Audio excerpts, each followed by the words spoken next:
Hey everybody, welcome to Cozy Womb Podcast. Where we have fun. Talking about Parenting.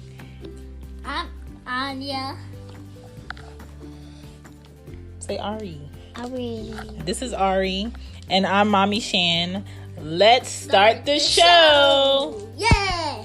Here we go. Back to the show. Hey, it's Mama Shan. Welcome back to Cozy Womb Podcast. What's on the menu today?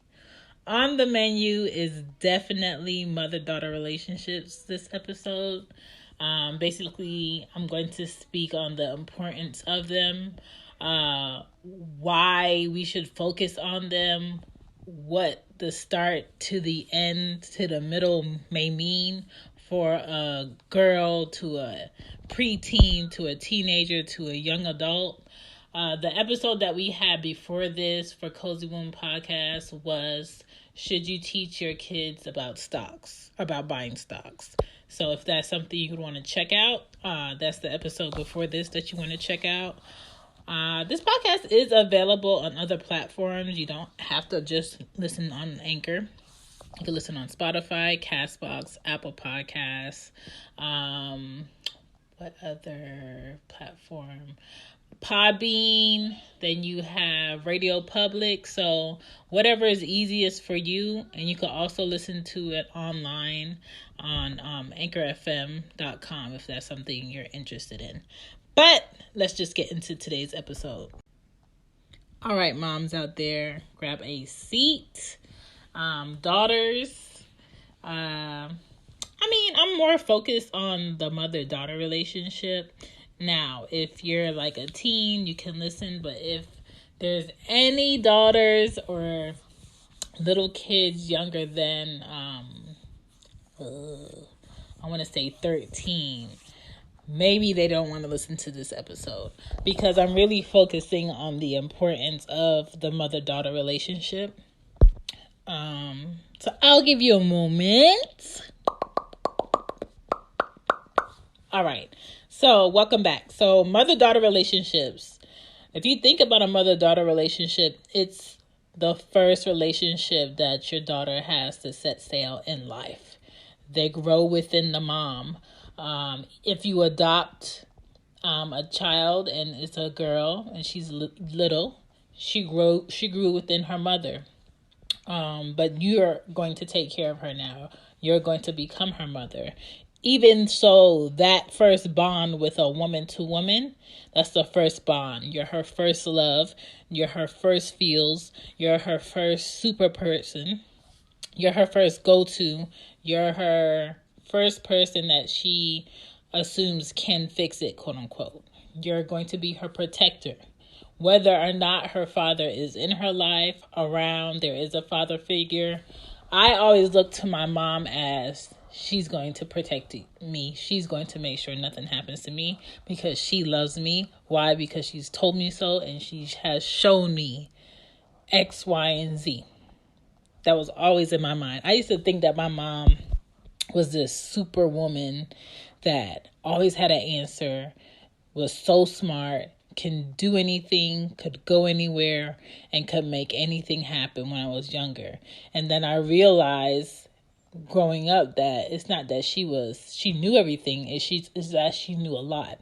It's not that she could talk to me about every experience, it's because she was experienced a lot in a lot of different things. It wasn't that she can fix everything. It was that she's very resourceful.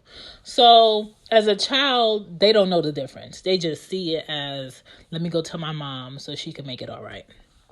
And I think with a father, they have to have that bond in order to see those characteristics. With a mother, it's automatic. It's an automatic thing. And then your daughter will look at you as, oh my gosh, I'm going to get that one day. My hair's going to look like that. I'm going to be able to wear this. My feet are going to be able to get in these shoes. I'm going to be able to paint my nails. I'm going to be able to put on earrings. All those things. Everything that your daughter sees on you, she's going to aim to get one day because she thinks that's what is needed to become the woman she needs to be. And that's not always true, but as a little girl, that's what you look at. The mother-daughter relationship will gauge how women treat themselves, treat men, and allow men to treat them a certain way depending on what she sees. And also it depicts how your daughter will treat other people when she grows up. So that's why the mother-daughter relationship is very important. It does involve some friendliness. It does involve some love, boundaries, balance, time spent, discipline. You have to have limits. You have to correct. It involves lots of honesty. I do not lie to my daughters. I have 2 daughters. I do not lie to them. It involves reality. I'm constantly doing reality checks. It involves lots of guidance. I have to guide them to do the right thing. If I ask them to do something, it's not that I can't do it myself. It's because I want them to learn how to do it for them. And for, emergency reasons, I need you to know how to act. So I might ask them out the blue to do something for me. They need to learn focus from you. They need to learn how to have a vision and stick to it. And, never limit their thinking. That all comes from the mom. Now, for me personally, when I grew up, I had love. I didn't have enough boundaries. I did not have enough balance. I had time with my mom. I did not have enough discipline. Honesty-wise, it was like 30%, and the rest was like, hope she learns it somewhere. So it wasn't like a lot of that. I don't know. My mom was very like, I don't want to talk about the serious stuff that I don't like, but I will talk about the serious stuff that I know I'm comfortable with. And the thing is, like, when you have a daughter, even the serious things that you're not comfortable with, you got to figure out a way to talk about it, because if you don't talk about it, they might run into it outside of your house, outside of your space, outside of your comfort zone. And the best way to help your daughters in life is through knowledge, is through talking about something, is through putting quote unquote up on game about something. I had guidance. Okay, Ari, give me a second. I had guidance, somewhat. Focus I had. I was always one to do all my work, turn it in on time, feel bad if I can't get it in on time, feel bad if I know I could do something right and I didn't do it my best. I got frustrated when it came to math because I knew my mom wasn't great at math. My brothers, it was so easy for them, and that was frustrate me because when I really did try, I still got it wrong. When I didn't try, I knew I was getting it wrong, so it was nothing to be proud about. It was like always expecting negativity, because it was just like if math was in a foreign language, like that's how it was to me. Like the way that it was being taught over and over again, and the pressure of the timing of things, it frustrated me. And my mom wasn't really good at teaching me how to cope with that. So it was just like one of those things that she didn't put pressure on me about. My mom did get me a tutor in high school, but that didn't help. And now, which is so funny, when I see different math apps and I'm helping Anya out with math and they break it down a different way and they teach it a different way, I'm just like, man, if they were teaching me this like this when I was younger, I would have got it. There was a lot of stress on me in school having to learn math a certain way. So that's something they need from you, and all girls need that. Now, I'm going to tell you right now, not every mom is a good mother. Not every mom can mother, and that could be possibly because your mother parents wasn't the best, or her mom wasn't the best, or nobody taught her mom how to mother. And some moms, generations ago were taught to take care of the house and worry about feelings later. Or they're not, they didn't have the space to be as affectionate, as hands-on with their daughters as they need to. So every generation after your great-grandmother and your grandmother and you, and then your daughter, it's like chiseling off a big rock to get down to the core of being better. So I know there's some things that I wasn't taught by my mom and I didn't get from my mom. So I got to pick out those things that I needed as a kid and remember them, so now I can teach them to Anya, to Aria. And the things that I know I need to work on, I'm still working on those things, but I still have to teach them. So I'm sure Anya's going to see parts of me that she doesn't want to, teach her kid or put on her kid. I'm sure Arya's going to see parts of me that she doesn't want to put on her kid or, bring into her family. And I know she's going to probably need something from me that I'm probably not giving her as she gets older. And hopefully we could always have an open communication and talk about that, because I don't want her to feel like I didn't want her to be better in that area. I don't want her to feel like I didn't want to try, because I always want to try for my children. I don't want her to grow up feeling like I didn't care to fix what she wasn't getting. So I always want to leave that open. One thing that always frustrated me about my mom is whenever I needed to talk to her about something important and serious that she wasn't comfortable with, she would completely shut down. She would ignore me. She would sit with her head down at the table. She would cry. She would make me feel bad for asking. And then I was sitting there stuck, feeling bad for being direct, feeling bad for not knowing, and feeling bad that, oh, look what you did. You made your mom cry. So regardless of what my feelings are, if, I see that Anya's hurt or Arya's hurt and they're asking me something important, I'm straightforward, direct. This is what it is. It's not this. This person told you that to comfort your feelings. I'm telling you this to give you the reality. And that's how I'm going to raise them, because when I was younger, comfort didn't help me. Comfort on some things. If I fell, someone helped brush me off and hush me because I was crying a little bit and gave me a Band-Aid. Cool. But if I keep running and I don't want to tie my shoes and I'm not careful and somebody keeps hushing me and doing all of that, I'll never be better for myself. I'll never stop running. I'll never start being careful. So, I'll excuse not knowing once or twice, but that third time, I'm not going to excuse not knowing. And I think my mom was a little bit too comforting on me, and maybe that has something to do with the fact that I have 4 older brothers from my mom, and I'm the youngest and I'm the only girl, and she's always wanted a girl. Maybe that has something to do with it. But I'm gonna tell you now, growing up, I was no princess. And when I say I was no princess, I'm not saying I was a horrible kid. I'm just saying that I wasn't the girly girl she was expecting or she wanted. She definitely put me in a lot of lace. She definitely put me in a lot of frilly dresses.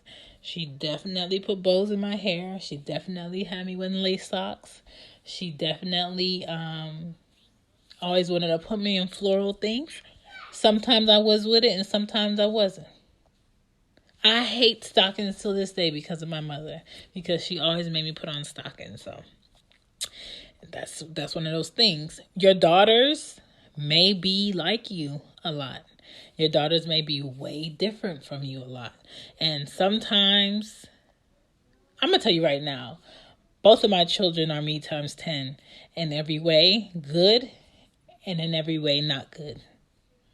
And when I tell you, I think the Lord is having a joke. He's having a good laugh. He's enjoying all of this. And when I tell you the sass at age 6 and the sass at age 2 is hitting me like a ton of bricks. Back to back, okay? It is very sassy in my house. I have to listen to these discussions, these arguments in the car, in their room, in the bathtub, when they're supposed to be going to sleep. They call me out on all of my faults. They ask me about all of my body parts. You know, Ari is very impressed with her vagina all of a sudden this week. And I'm very honest with them. Now, my honesty, Aria! My honesty comes in waves as far as like age appropriateness. But when it comes to like what she needs to know as far as her body, I tell her what body parts are what. You know, they want to ask why is hair here. They want to ask why do you wear deodorant. They want to ask, you know, why do you paint your nails? They want to ask if they could paint their nails. They want to ask, you know, what kind of dress is that? All these questions. But that's why we are mothers. That's why I'm a mother, because, you know, life felt like I was fit enough to become a mother, and that is why I am. Today, unfortunately, we got to talk about sex a bit earlier with our daughters. On Tuesday, Anya came to me and she was like, Mom, this girl at camp told me she wanted to LOVE me. I'm just like, what? She said, this girl said she wanted to LOVE me, and she was whispering. I'm just like, why are we whispering? We're at home. So I was like, okay, love you. And she's like, yeah. I said, what's wrong with that? Did she do something to you? No, she didn't do anything to me, but she likes me. I said, what do you mean by that? She was like, she asked me if I wanted to be her girlfriend, and I told her no. Now, 2 things. One, that little girl is not much older than Anya. 2, one, the girl is not much older than Anya. 2, she didn't learn that out the sky. She must have been watching TV, and I don't know what the relationship is with that girl's parents. I don't know what she's seeing at home. I don't know who she's around, but just because of that, I had to explain to Anya what love is, what she meant, how she said it, all of that. And my daughter is only in kindergarten. So when people have discussions about, oh, I'm not talking to my child about sex until they're like 15, 16, that's too late. We are not our kids. You know, when I learned about sex, I was in 5th and 6th grade because they had sex ed in Prince George's County in Maryland at Deerfield Run at the elementary school. My mom faithfully signed that sheet so I could be in that class. And probably because she didn't want to talk about it. I never got sat down and talked to about the birds and the bees and sex and babies and how long it takes to go through the process. My dad never sat down with me and talked to me about boys and what they're going to do, and what they might say, and how to face peer pressure. I had to learn that from TV, listening, teen magazine, what else? My other friends talking about it, me feeling uncomfortable with myself, like all of that. And I don't want my daughters to have to learn those fundamental things from the outside world. I want to be able to tell her. And then even with the fact that you may not let your child watch derogatory shows that cuss and say certain things. Like, I don't even let the girls watch Family Guy. It looks like a good cartoon, but they're not watching it. Adventure Time, no, you're not watching it because it has some, things you can interpret and a lot of adult things. And a lot of the cartoons today have a lot of adult things in them, so you have to watch them with your kids. And so even with that, Anya might come to me and ask me what certain cuss words are because she hears other kids saying it. So I can't, allow her to stay in this bubble of not knowing what words mean and not knowing that that's not something you need to say as a kid. That's not something you need to tell an adult. That's not a funny word, and that's not nothing funny to look, laugh at. I also have to talk to her about racism. In what way somebody cannot like you because of what you look like. In what way somebody may not like you because of your hair. Because, your nose may look a certain way or your lips may look a certain way. I have to talk to her about all of that. Because when she leaves my house, she may come across with that. I have to talk to her about what love is. I got to talk to her about, what she should never accept from any boy or any man, no matter who he is. Your cousin, your uncle, your mom's friend, your dad, anybody, your teacher, a police officer, what is not okay, what type of touching is not okay. Like, I have to tell her that. When I was younger, I was sexually abused for years by people I'm supposed to be related to. So I have to talk to her about all of that. I have to ask her, did anybody touch you here? Did anybody touch you there? Did anybody... You can't hide behind, oh, that was like a pastime. I'm not going to go back there. No, you may not go back there, but somebody may bring that to your child. So I feel like the best way that kids are prepared in life is if you give them all the information beforehand, not after. I have to teach my daughters what they're capable of doing in life, how great they can be, how they don't have to live, behind the scenes of something if they want to be seen. If they want to be a great artist, be a great artist. If you want to be a fireman, be a fireman. If you want to be an astronaut, strive to be an astronaut. These are the things you need to do. These are the books you need to read. Nobody's going to hand anything to you. You get things because you deserve it, not because you want it. Oh, yeah, that Pokemon's only $14. Mom, do you have $14? I sure do have $14. Then can we get it? No. You don't need it. There are other important things I need to do with the money right now. Can we go to Catch a Air? No. Do you have any money? Yes. Why we can't go? Because I have other important things to focus on right now. And that is how I'm going to raise my kids. I don't care if I had $10 in the bank. I don't care if I had $1 trillion in the bank. I'm not giving my children things they do not need unless they earn them. Because when you earn something, it just feels good when you have it. When you give them something, it doesn't feel like anything. The worth is gone. It's empty. Just like the inside of your kids when you spoil them to death. It's empty. They're still searching for more. And they don't know what the more it is that they're searching for, but they want more. This is not doing it. I want something new today. You gave me something new yesterday. It's not new no more. It's that emptiness because you didn't give your child enough of light within themselves for them to see like they don't need things to be great. They are great. You got to teach your daughters about hygiene.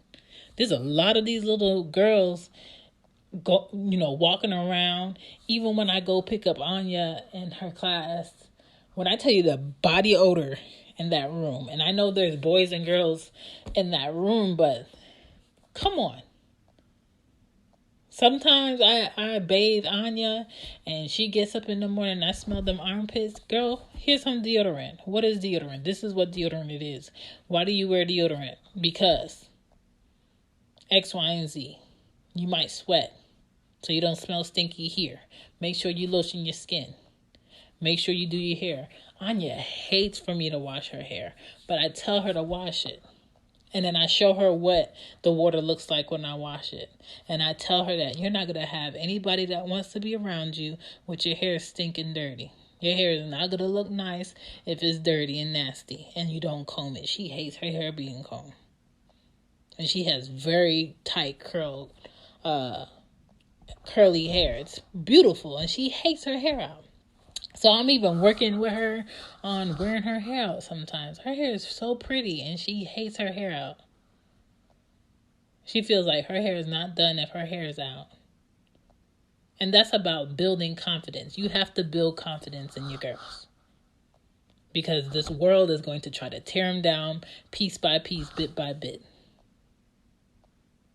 Ari only thinks she looks pretty when she wears dresses. So I gotta purposely make sure she wears jeans in the top and make sure her hair is cute and tell her that you pretty today. Tell her she's pretty in this. I have a friend, my best friend Chrissy, she loves the girls. She doesn't have any kids of her own, but she just loves kids, period. And, sometimes she might come over here or she might pop up, or it might be, a few weeks where she haven't seen them. She might stop by. She might be even on FaceTime. She's like, ooh, girl, turn around, let me see. And Ari loves to give her a whole 360 look of what she looked like and her hair and just building that confidence. Your kids need other people around them that's telling them how great they are, how pretty they look, how beautiful they are, how smart they are. They need that because that's feeding your child's confidence. That's being positive. That's positive things. You don't need to nitpick your kids. The world gonna do enough of that. But you need to be honest with your kids.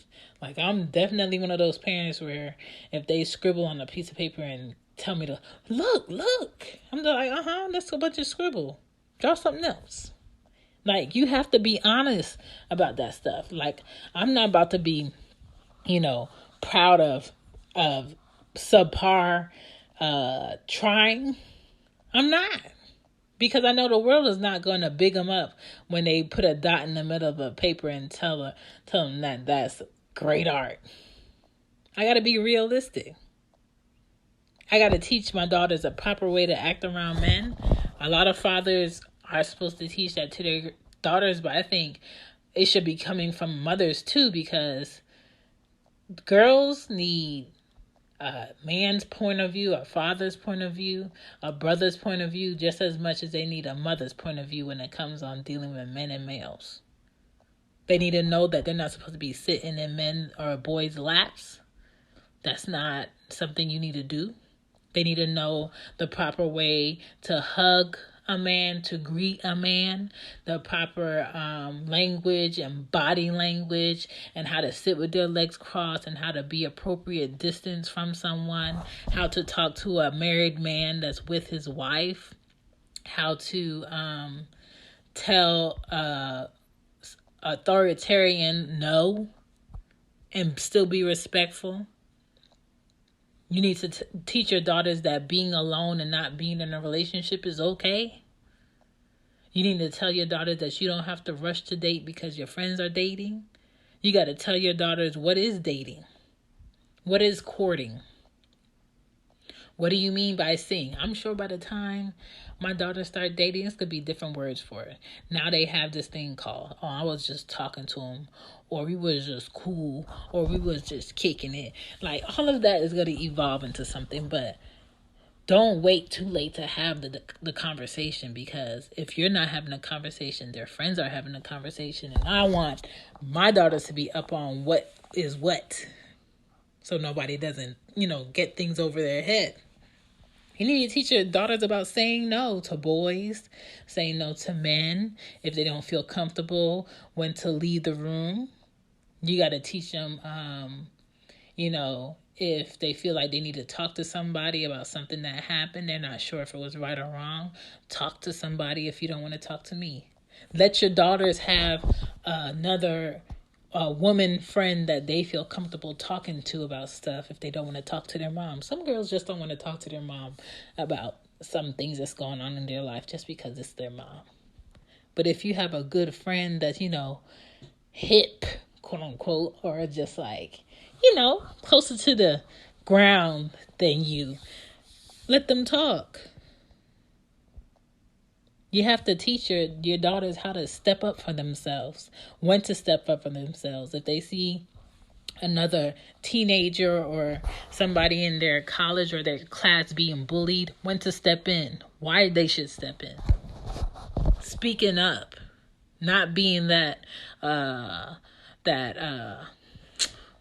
smartphone, let me put it on video kid. Don't be that person. That person doesn't get any respect because you're just doing it for video when somebody could be really hurt or about to lose their life. I got to teach my daughters about, being nice to everyone. Not being mean to people just because you feel above them for whatever reason. When I was in high school, when I was in middle school, and when I was in elementary school, I could talk to anybody. I could sit at any lunch table I wanted at lunch. I didn't have no problems. I wasn't doing no favoritisms. Because to me, that was whack. To me, that was limiting my thinking. If I only sat at this lunch table all the time, talked to just these friends, didn't know anything about what this person was into, didn't know anything about what that group is into, didn't know anything about why these kids, after they eat their lunch, go outside and they play with this little beanball. Like, it's exposure. Like, you have to expose your kids to things, not because that's what they're going to do, because they need to know. Even though I don't want my kids to do drugs or I don't want my kids to be alcoholics, I'm not going to hide the fact that people do drink alcohol.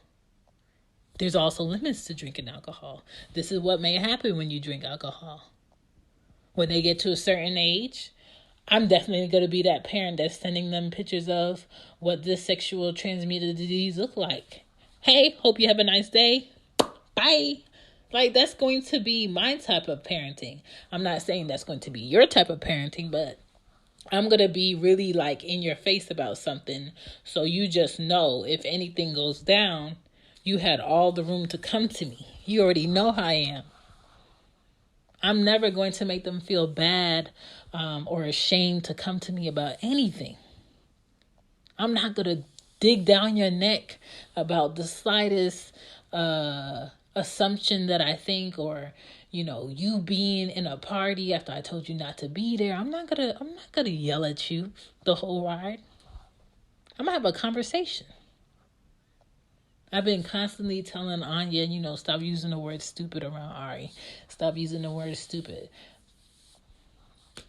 They playing out there. I heard her say it today. I said, Anya, come in here.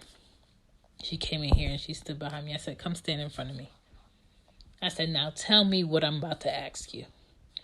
She stood there. And she was like, you gotta ask me why I said the word stupid. I said, okay. So didn't we already have the conversation that you shouldn't use the word stupid around Ari? Yes. So what is the problem? What is the problem?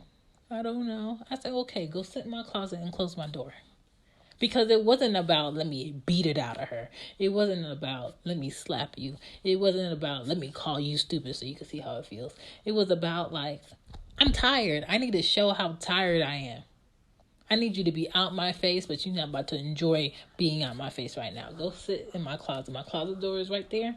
Sit right there, and I'm right in front of the closet. Don't ask me when you could come out. I'll tell you when you could come out.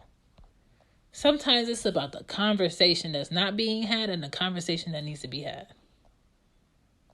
Ari repeats everything. And I just don't want Ari feeling like that's a word she could use with another kid. I don't want her to feel like that's a word she could use with a teacher. Ari already has a horrible temper between me and her father. I don't know who's worse temper-wise, but I just don't want her feeling like that's okay and that's an okay way to act. So I have to deal with things a little bit differently, but it's all about your approach and what you don't avoid when you have daughters. You have to teach your daughters never to let a man pressure them into doing anything, or a boy, that they always have a right to say no. This boy was nice to you all day. Y'all went out to eat. Y'all saw a movie. He wants to go to his house or his friend's house instead of bringing you home. You know you're supposed to be home in the next 15 minutes. What do? You tell him no. Maybe next time you need to take me home because of X, Y, and Z. And if he does not want to take you home, you call me. Or you call your uncle. Or you call somebody that loves you that you know is going to do the right thing, and you find you an out. And if you can find you an out and they're forcing you to do something, this is how you defend yourself. Teach your daughters how to defend themselves. Like my daughters, they already know that I carry a gun, but I keep it in a safe in my house and in my car. Anya already asked me why I have a gun. I live by myself and I have 2 daughters and they're young. So I have to protect myself. I live in Georgia. Georgia gets pitch black dark at night. I live by myself. I live in a house. So it's a different time and I have to do everything I can do to protect myself. I have to be prepared so they know when I carry my gun, I carry it for safety, not for Instagram likes, not for looks, not for clout. I carry it for safety. And I always tell them, okay, hey, I'm going to go check the mailbox. If I go check the mailbox and I'm not back in like 5 minutes, you get your sister and you go in this room and you lock the door. If I didn't come back, you get your sister and yourself and you walk out the door and you go here. And you ask them to call police. Like, all of that conversation is already being had. And my daughter's already 6. And my other daughter's already 2. There's a lot of kids right now that do not know what to do if their parent walks out the house and goes in the driveway and doesn't come back for a couple of hours. It's all like life fundamentals of what you need to be teaching your daughters, let alone your kids. Like, I have to teach my daughters that if a man really deserves you and really wants you in their life for the good, they're going to be intentional about what they do. I constantly have to remind myself that during the day. Like, when men text me and they're not direct and it's very vague and I feel like this is a group text to me and other women, I don't respond. Or I don't take them seriously, because when men really want you around or involved in their life in the most positive way, they're very direct about what they want. So I just got to teach them that. I have to teach them, what a good father looks like, even if their fathers aren't teaching them that. I have to teach them that they can be great with or without going to college, because you don't need college to be great. That is a lot of a word I don't want to say on this podcast, on this episode, that a lot of our parents, because they didn't get the opportunity, pushed on a lot of kids in my generation. And now we are a generation working middle-class jobs, most of us, trying to make it work with the bills we have now and trying to pay off impossible school debt. I have like $95,000 in school loans that I have to pay back while raising 2 kids and trying to move forward in my life. It's hard. So the reality is, no, my kids don't have to go to college to be great. But I already told Anya, if you do want to go to college, you better make sure you do something great in school consistently to where someone will pay for you to go to college on the full ride, because you will not be taking out a loan. I refuse. I will not allow either one of my daughters to take out a loan to go to any college. So that's something I'll be teaching them consistently. I will teach them that they need to travel. Traveling is a growth and experience and knowledge and everything. I want to teach them that they can travel the world. They can go wherever they want to go. I want to teach them that, they're smart and they're beautiful and they can be. I want to teach them, no matter what, they're always loved regardless. If the person that you love in life doesn't love you back, you loved here, you're loved over here, that person over there loves you, somebody that you don't even know yet loves you. Like, you got to teach your kids that. You got to really pour that into your girls. You got to teach them what it is to take care of someone that can't give anything to you, to give to someone that can't give you anything. That's why I think it's very important for kids to be exposed to someone or you taking care of an animal. It's like a different type of empathy that you gotta teach your daughters to have. I gotta teach them that their brown skin is beautiful no matter what shade it is, no matter what freckle they may have, no matter what birthmark they may have, no matter what their knees look like, no matter what their toes look like, no matter what their eyes look like.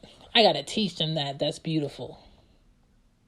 It's a different conversation that you gotta have with your daughters depending on what ethnicity they are. Unfortunately, like that's the case, but hello, we live in America. So there's a lot of things you have to teach your daughters. You got to teach them what type of privacy is given to someone that lives in a home where they don't pay bills. You got to teach them what type of privacy they can get when they have their own home and they pay all their bills. It's a funny thing that Anya always says. Anya, she comes to me and she says, "Mom, when can I say cuss words?" I said, "You could say cuss words when you move out of my house, you're able to get your own house, your own car, pay all your bills, help your sister, help your dad, and probably pay some of my bills." You could say whatever cuss words you want outside of my house when you're able to do that. And she always says, "All right." But I mean, if that has to be the goal, that has to be the goal. Because, baby girl, if you could do that, then say what you need to say outside of my house. And the reason why I wanted to have this episode is because women are the doors and the windows to more life. They bring in life and they can end life. And as long as people are having more daughters and girls are, growing into women, and they're out here and they're thinking and they're growing and they're bonding and they're making other families, if we pour into them, we can have a great life. Everybody can live a better if we really pour into our daughters and give them everything they need to be successful in life. And that is why I wanted to have an episode about the mother-daughter relationship. Now, our next episode will be about delirious moms and how they do exist.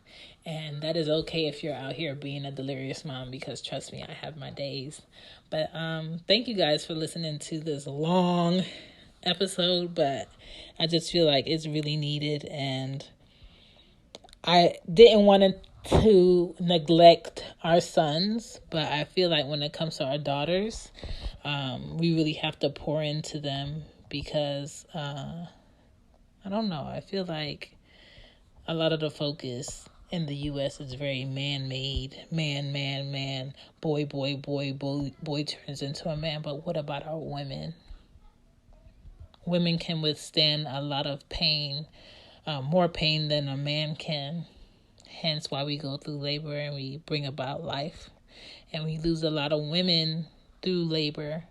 And I just don't want to forget about those women, how strong they are, how unselfish it is to bring about a life in this world, especially when there's so much against us. So anybody out there that has a daughter that, has to raise their sister because your parents are around, pour into them, period. It is okay. You have a question. Cool. Mommy Shan can help you out with that.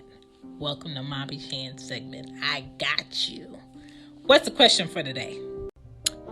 For today's Mommy segment, from Shan, me, I would say the whole girls are easier than boys.